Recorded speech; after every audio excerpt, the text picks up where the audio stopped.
Hi friends, welcome to ఆద్య సద్విక. అందరూ ఎలా ఉన్నారు? బాగున్నారా? ఈరోజు కూడా మనం బాలనాగమ్మ కథని తెలుసుకుందాం. మునుపటి కథలో రాజు తమ కూతుళ్లను పానుగంటిపురానికి తీశాడు. తరువాత అడవిలో పిల్లను విడిచిపెట్టి వెళ్ళాడు. అది ఎలాగో తెలుసుకుందాం. రాజు మాణిక్యాలదేవి వద్దకు వెళ్ళి భూమ పిల్లలను పానుగంటిపురానికి వాళ్ళ మేనమామ ఇంటి వద్దకు విడిచి వస్తానని చెప్పాడు. నాదా, మీకు అరణ్య మార్గంలో తిండి ఎలా సమకూరుతుందని వారికి మాణిక్యాలదేవి 7 రొట్టెలను కాల్చి ఇచ్చింది. మరొక రొట్టెను రాజుకిచ్చింది. అవి మీరు తినవద్దని చెప్పింది. అవి తీసుకుని బిడ్డలను వెంటబెట్టుకుని పానుగంటిపురం దిక్కున అరణ్య మార్గాన బయలుదేరాడు నవభోజరాజు. మార్గంలో పిల్లలు ఆకలన్నారు. అడవిలో తినడానికేమీ దొరుకుతుంది? ఈ చేతిలో ఉన్న మూటలో రాళ్లున్నవి. అడవి మృగాలను అదిలించడానికి వీటిని మూటగట్టాను అని రాజు బొంకాడు.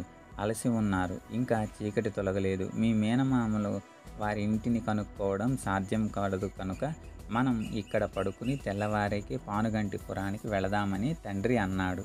ఒక ప్రక్కన 3, మరొక పక్కన 4 పడుకోబెట్టుకుని మధ్య తను పడుకున్నాడు రాజు.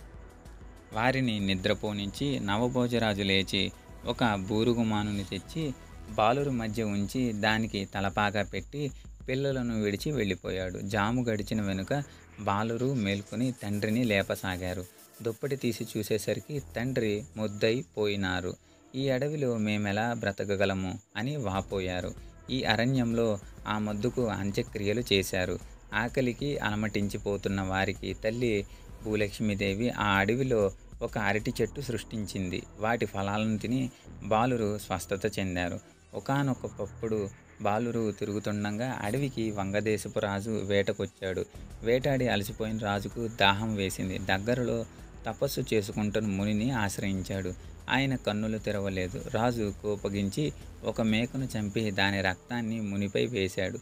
ముని కోపగించి రాజ్యభ్రష్టుడివై రాత్రుల్లో పులివై తిరుగుతావని శపించాడు. ఆ మహారాజు ఈ 7 బిడ్డలను చేరదీశాడు. రాత్రులందరూ తను వల్ల కానీ మరే ఇతర జంతువుల వల్ల కానీ వాళ్లకు ప్రమాదం సంభవించకూడదని ఒక మంచం కట్టించి వారిని అందులో ఉంచి వండి వార్చి పెట్టి వారిని ఆదరిస్తున్నాడు. కొద్ది రోజుల తర్వాత బాలురు మేనమామలైన పానుగంటి నుండి ఆ అడవికి వేటకు వచ్చారు. వారు బాలురను చూశారు. వంగదేశపు రాజుతో చెప్పి వాళ్లను తమ పానుగంటికి తీసుకువెళ్లారు. వాళ్ళు తమ తోబుట్టువు భూలక్ష్మీదేవి పిల్లలని తెలుసుకున్నారు. వాళ్ళు తమ 7 కుమారులను ఇచ్చి వివాహం చేశారు.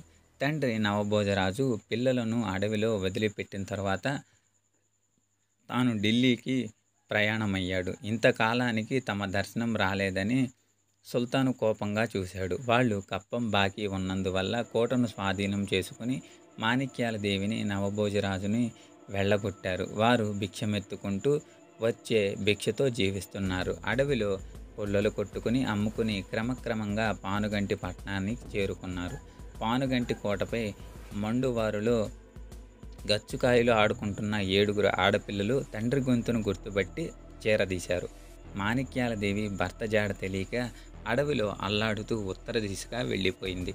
బాలనాగమ్మ తన భర్త కార్యవర్తనుడి ఢిల్లీ పాదుషా వద్దకు వెళ్ళమని కోరింది. తండ్రి బాగు కోరి జామీను మీద తన తండ్రికి తన రాజ్యాన్ని ఇప్పించవలసిందిగా నవాబును అర్థించమన్నది. సరే అని కార్యవర్తి ఢిల్లీకి వెళ్ళి పాదుషా దర్శనం చేసుకున్నాడు.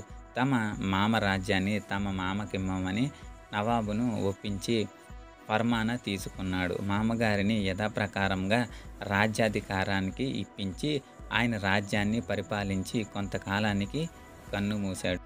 కార్యవర్తి తాను తన అన్నలు కలిసి తమకు మేనమామ తమ భార్యల తండ్రియకు నవభోజరాజు కర్మలలో పాల్గొని గండికోటకు బయలుదేరారు.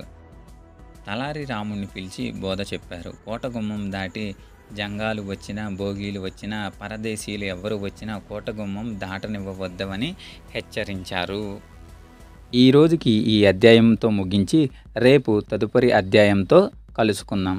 మీ సపోర్ట్ని నాకు లైక్, షేర్ అండ్ సబ్స్క్రైబ్ ద్వారా తెలియచేయగలరు. వీడియో నచ్చినట్లయితే స్క్రీన్ మీద కనపడుతున్న QR కోడ్కి 2 రూపీస్ని డొనేట్ చేయగలరు. Thank you.